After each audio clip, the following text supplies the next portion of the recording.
Welcome everyone! Today, pag-uusapan natin kung paano ba talaga magkaroon ng sales sa Lazada and sa Shopee. So alam naman natin, majority ng seller ang tanong bakit may store na halos araw-araw merong orders, habang yung iba naman kahit maraming products, halos no movement yung store nila.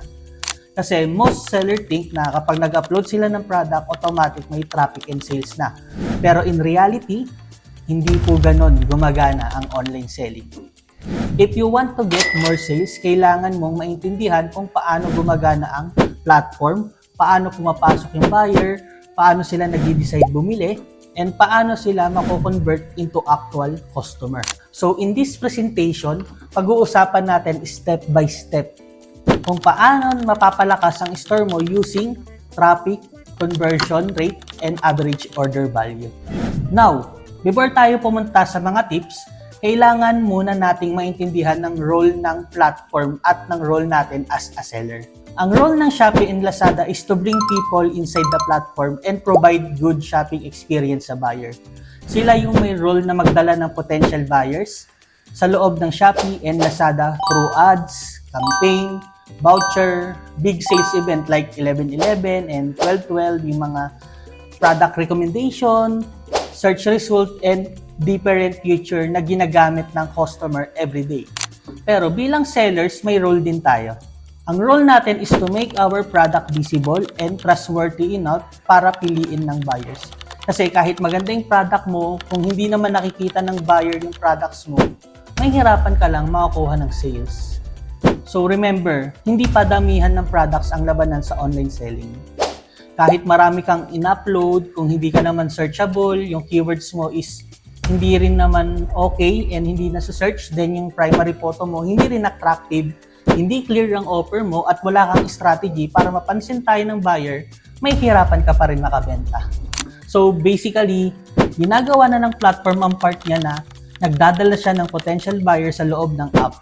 Ngayon, ang question is, ginagawa ba natin yung part natin as a seller para makakuha ng attention ng buyer at ma-convert sila into customer?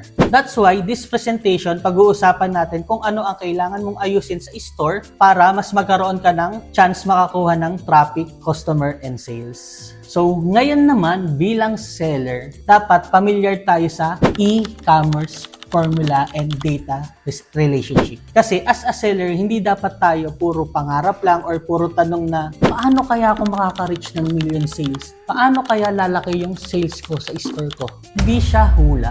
The truth is, lahat ng sales growth may formula, hindi lang siya puro swerte. May numbers na kailangan mong bantayan at ito yung mga pinaka-basic formula na pinanggagalingan ng sales ng store mo. Traffic times conversion rate times average order value bago tayo makakuha ng sales. Dito mo makikita kung paano nabubuo ang kita ng store mo from number of people visiting your product page to how many of them actually buy hanggang sa average amount na ginagastos ng bawat customer sa order nila. Ibig sabihin, kung gusto mong lumaki yung sales mo, kailangan mong maintindihan ang relationship ng tatlong number na ito. Traffic, conversion rate, and average order value. Kapag napataas mo ang traffic, mas marami kang potential buyer. Kapag napataas mo naman ang conversion, mas marami sa kanila ang nagiging customer mo. Kapag napataas mo naman ang average order value, mas lumalaki ang kita mo per order. So, hindi lang ito about sa gusto kong tumaas ang benta. Dapat nagtatanong tayo. Ang tanong natin is, alin sa tatlong numbers na ito ang kailangan i-improve? So now, let's break it down one by one. Pwede tayong mag-start sa traffic. So let's start with traffic. By the way, when we say traffic, hindi ito yung traffic sa EDSA. Sa e-commerce, traffic means the number of people visiting your store or product page. Ito yung mga potential buyer na pumapasok, nagkiklik sa product mo, tumitingin, nagsisearch at nagbabrowse sa products. Sa e-commerce, traffic is attention. And attention is important because doon nagsisimula yung benta. Kasi tandaan mo, bago maging buyer ang isang customer, visitor muna siya. Kahit gaano pa kaganda yung products mo, kahit gaano pa ka-details ang description, kahit gaano pa ka-attractive ang image or offer mo, kung walang nakakakita ng product mo, wala ka ring sales na may expect. That's why traffic is first thing you need to build. Kapag mataas ang traffic mo, ibig sabihin mas marami nakakakita ng listing mo. mas maraming pumapasok sa product page mo, and mas mataas ang chance na may bumibili. Pero kapag walang traffic ang store mo, ibig sabihin wala siyang sapat na opportunity para makabenta. Kasi kung walang nakakakita, walang magkiklik, kung walang magkiklik, walang magche-check out, and kung walang magche-check out, wala ring sales. So as a seller, ang goal mo is pataasin ang traffic ng store mo para mas marami ang makita, makapili at makabili ng product mo. Sa Shopee and Lazada, traffic is your visibility. And visibility is your opportunity to sell. Kapag mas visible ang product mo sa platform, mas may chance kang mapansin ng buyer, nakakakuha ka ng clicks at eventually nakakakuha ka ng sales. So always remember this. Traffic is the starting point of every sales. Because before customer buy from you, they first need to see you. Now, sa tingin ko, familiar na tayo sa traffic. Pumunta naman tayo sa tinatawag nating conversion rate. Kasi hindi lahat ng pumapasok sa store mo, bumibili agad. Di ba ganun naman yon? Kahit naman tayo, pag nag-shopping tayo, hindi rin naman tayo agad bumibili. So, conversion rate means the percentage of visitor na nagiging actual buyer. For example, kung meron kang 100 visitor na pumapasok sa product page mo, tapos 5 ang bumili, ibig sabihin 5% ang conversion rate mo.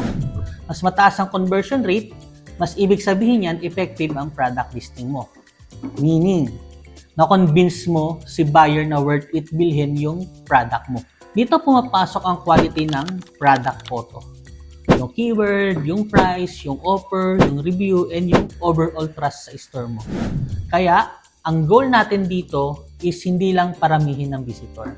Ang goal is mas marami sa mga visitor na yun ang ma-convert natin into actual buyer.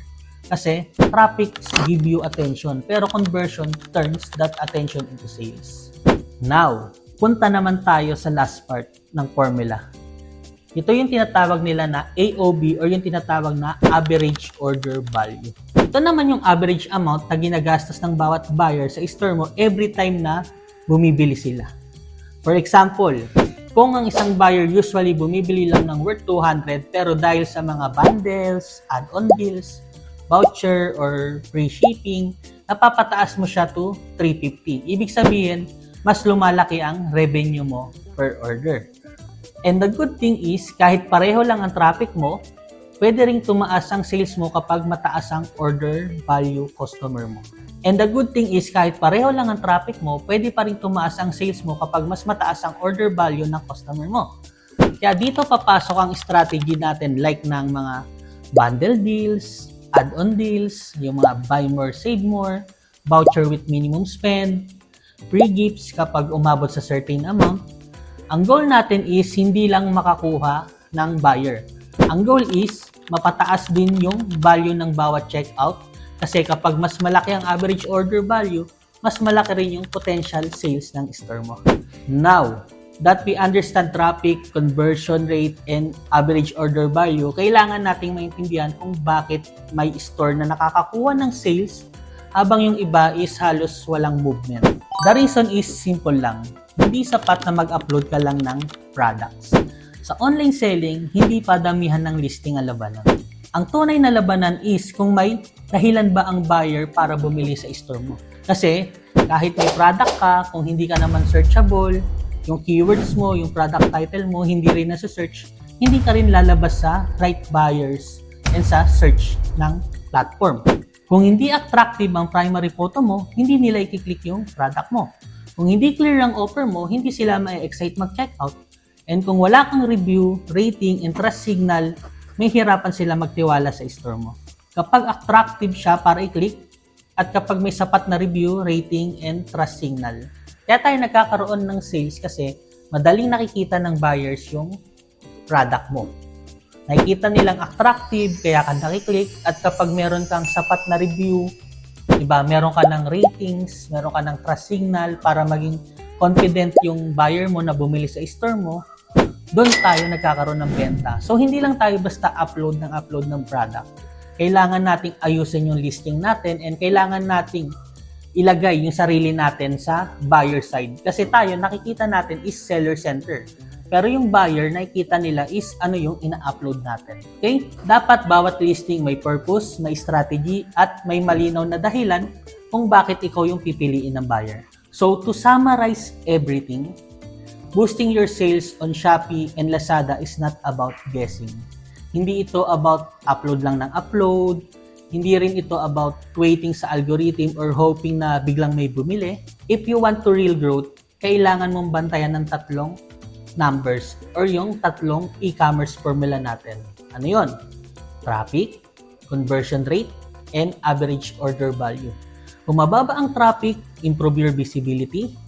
Kung mababa ang conversion rate, improve your listing, offer, photo, price, review, and trust. Diba? Kung mababa naman yung average order value mo, gamit tayo ng bundle deals, add-on deals, voucher, free gifts para mas lumaki yung chance na mag-check out sila ng product mo. At the end of the day, sales growth is not luck. Sales growth is a system. Kapag naiintindihan mo ang numbers mo, mas alam mo kung ano ang kailangan mong ayusin. And when you improve consistently, doon nagsisimula ang real growth ng store mo.